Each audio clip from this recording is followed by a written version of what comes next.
to you today about one of the greatest dangers, one of the greatest pitfalls, one of the greatest traps in spiritual life. And that is the difference between the love of money and a desire to prosper so that you can help other people. Now, most of us here in Manila, we grew up poor. We had nothing. And we always wanted to help people, so we always did what we can. But if you notice, as we have prospered, we are able to do that. We are able to help people. We're able to help pastors in the provinces that have nothing. We're able to build churches. We're able to feed the poor. We couldn't do that when we were poor. We had nothing to give. We gave what little we had, but it never amounted to much. Now, I get a little irritated with people who want to talk about anybody who has a home and a car and, a little bit of money in the bank, and someone who's got a little bit of prosperity. Well, they're a lover of money. Well, no, that's just somebody's envy and jealousy talking, trying to find a spiritual way to criticize. But there is, and I would not call it a fine line. I would call it, my goodness, I would call it an ocean of difference between a desire to prosper so that you can help people and a love of money.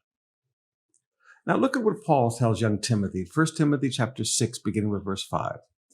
He said, these people always cause trouble. Their minds are corrupt. They've turned their backs on truth. To them, a show of godliness is just a way to become wealthy. Now notice, there are people that put on a show of godliness just because they want to get money. They want to get offerings from you. Oh, we're so holy, give us money. Give me a break. Yet true godliness, when contentment, is in itself great wealth. So godliness with contentment, learning to be happy with whatever you have, that's great wealth. After all, we brought nothing with us when we came into this world, and we cannot take anything with us when we leave this world. I mean, please, we were born naked with nothing when we came into this world, and when we leave this world, we take nothing with us to heaven. I mean, it's just, everything is just, it's here. It's temporary. Paul said, so Timothy, so if we have enough food and clothing, let's be content. But the people who long to get rich fall into temptation and are trapped by many foolish and harmful desires that plunge them into ruin and destruction.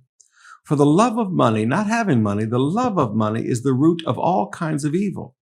And some people, craving for money, have wandered from the true faith and have pierced themselves with many sorrows. Now, I want you to notice here, the problem is not a desire to help people. The problem is a desire to be rich for yourself, a desire to just have things for yourself. Now, we should never have these desires. Well, I want a Rolls Royce. Well, if you want a Rolls Royce, fine, but I would much rather have an SUV that I can get through the floods and do my visitation in. Do you want to have something so that you can be blessed to be a blessing? Or do you want to have something so that you can be selfish with it? Now there's a huge demarcation line. And I found that people that do not have much have a much stronger love for money than people who do have. You can meditate on that one for a while.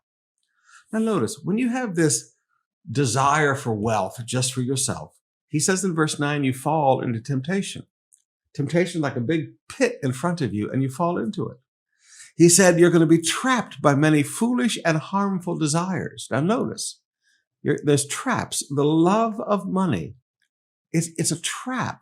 This desire to get rich for selfish reasons, just to have more for yourself, that there's traps out there. And it's a foolish desire that will trap you, and it's a harmful desire that will trap you. You say, well, how does that work, Pastor? Well, have you ever talked to a guy who just lost everything because wanting to get rich, he took one big proverbial roll of the dice. He took one big gamble in business, wanting to hit it big. And the next thing you know, he lost everything. That was the trap of a foolish and a harmful desire, risking everything rather than just making a little bit more every day, rather than just rolling the money every day. I'm going to risk it all because I can get rich quick, going after the one big deal. That's a foolish and harmful desire. People who will spend everything just to have one thing. Well, the parable of the pearl, Pastor. Yeah, but I think that's taken out of context. Spend everything you have to have one thing and then you lose it all.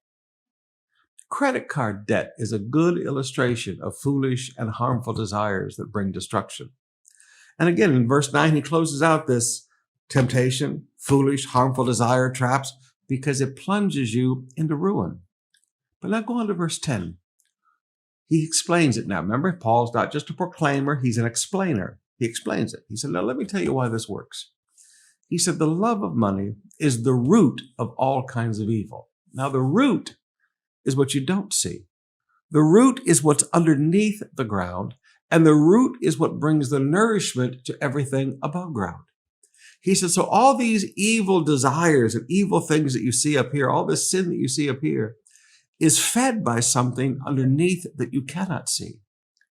And that thing that is in a Christian life that feeds the drunkenness, the womanizing, the corruption, the stealing, the thing that feeds all of that, the hidden part of it that nourishes all that other sin in life is the love of money.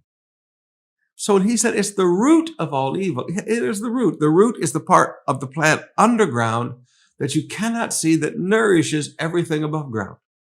So all the sin that you see is being nourished by this one bad attitude of the love of money. And he said, you know what? Some people craving money, they always want more. A greedy person, the Bible says in Proverbs, you can never give them enough. And some people craving money have wandered from the true faith and pierced themselves with many sorrows. So notice, they wander. Did not say they make a one-time decision. It's not an all or nothing decision one time. They just slowly begin to wander from the faith.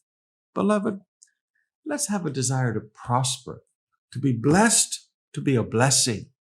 But let's never have a desire to get rich because we want more for ourselves. Again, the difference in these two hearts is a chasm as big as eternity.